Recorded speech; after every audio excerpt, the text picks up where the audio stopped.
নমস্কার বন্ধুরা, আমার রান্নাঘরে আজকে বানানো হচ্ছে কুলের আচার। বাবা, যা কুলের আচারটা ছোটোবেলায় যা ভালো বাসতাম না, বিশ্বাস করবেন না।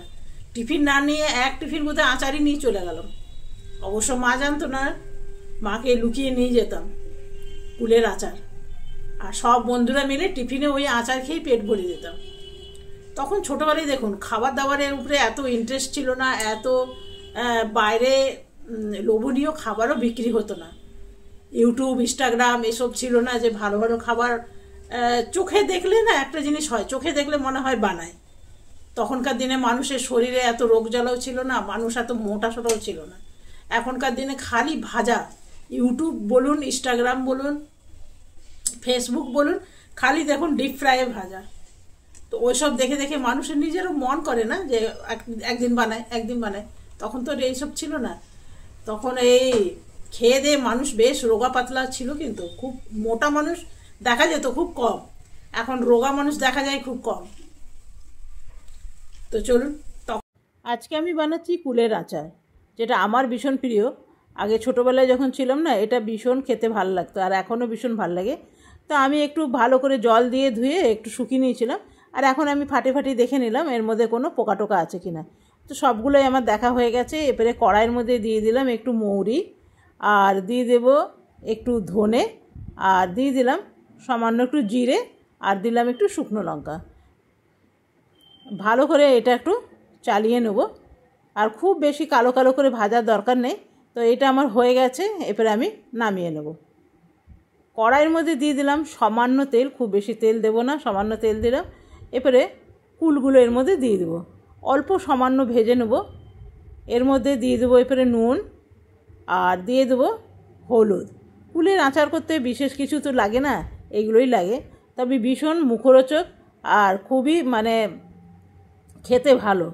ছোটোবেলায় আমাদের সবথেকে প্রিয় আচারের মধ্যে ছিল এই কুলের আচার।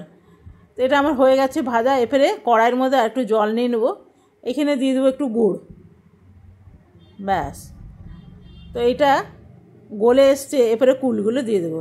তবে কুলের আচারের মধ্যে আরেকটা জিনিস দিতে হবে, সেটা হলো চিনি। চিনি কিন্তু দিতেই হবে, চিনি না দিলে কিন্তু কুলের আচারের মধ্যে এত টেস্ট আসবে না। বেশি গুড় দিলে না, বেশি চ্যাটচ্যাটে হয়ে যাবে আর শক্ত হয়ে যাবে, সেই জন্যে চিনিটা দিতেই হবে। এইখানে দিয়ে দিলাম একটু কাশ্মীরি লঙ্কা, আর এটা দিলাম একটু তেঁতুলের কাত। আমার বাড়ির মধ্যেই বানানো ছিল, সেই জন্যে আর আমি আপনাদের বানিয়ে দেখালাম না। দিয়ে দিলাম তেঁতুলের একটু কাত। তেঁতুলের কাত দিয়ে কখনো দেখবেন ভীষণ ভালো হবে। আর আমার কাছে খেজুর ছিল মাত্র 3খানা, সেই জন্য ভাবছি এর মধ্যে দিয়ে দেবো, তাহলে টেস্টও ভালো লাগবে। খেজুরগুলো পরে এর থেকে খেতে ভীষণ ভালো লাগবে। এরপরে দিয়ে দিলাম যে মশলাটা ভেজে রেখেছিলাম, সব কটাই আমি দিয়ে দিলাম, ব্যাস। তবে এই আচারটা এই অবস্থাতে আমাকে 2 দিন রেখে দিতে হবে। তো আমি এটা এমনি রেখে দেবো, কেন কি যদি টক লাগে তাহলে আমি আরেকটু গুড় বা চিনি দিয়ে ফুটিয়ে নেব। একবার এমনি হয়েছিল জানেন, নামিয়ে নিয়েছিলাম, পরে দেখছি টক টক লাগছে, আবার আমাকে কড়াইয়ের মধ্যে ঢেলে ফোটাতে হয়েছিল। সেই জন্য একটু যেন ঝোল অবস্থাতে থাকে, এইরকম অবস্থাতে কিন্তু আপনাকে 2 থেকে 3 দিন রেখে দিতে হবে। তো চলুন, 2-3 দিন রাখার পর আমি ফিরে এলাম। তবে গুড় আর চিনির মধ্যে দিয়েছি তো এটা একটু বেড়ে গেছে। আমি এই রকম টিফিন বক্সে নেব, তবে টিফিন বক্সটা খুব একটা বড় নয়। আর দেখছেন কী সুন্দর দেখতে হয়েছে, কিন্তু একদম আর চিনি মেলাতে লাগবে না, গুঁড়ো মেলাতে লাগবে না। এটা আমি এর মধ্যে নামিয়ে নেব। এই রকম একটা টিফিন বক্স নিলাম, তবে টিফিন বক্সটা দেখতে মনে হচ্ছে না বড়, কিন্তু বড় নয়, ছোটোই আছে। জানি না এটা হবে কি না, তো চলুন দেখা যাক এটা হয় কি না।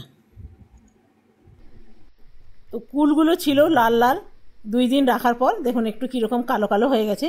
তবে আমি কিন্তু কোনো ফিল্টার দিইনি, এটা অরিজিনালি এই রকমই ফটো। তো কেমন লাগলো বন্ধুরা অবশ্যই জানাবেন। দেখতে যা লোভনীয় হয়েছে না, খেতেও ততটাই ভালো হয়েছে। এটা টিফিন গাড়িটা ছোটো বলে মনে হচ্ছে, ক্যামেরাতে মনে হচ্ছে অনেকটা, কিন্তু অতটা নেই, যেহেতু গুড় আছে চিনি আছে সেহেতু এটা ভরে গেছে। তো কেমন লাগলো অবশ্যই জানাবেন। যদি ভালো লাগে আপনারা এরকম করে বানিয়ে কুলের আচার সারা বছর খেতে পারেন, স্টোর করতে পারেন।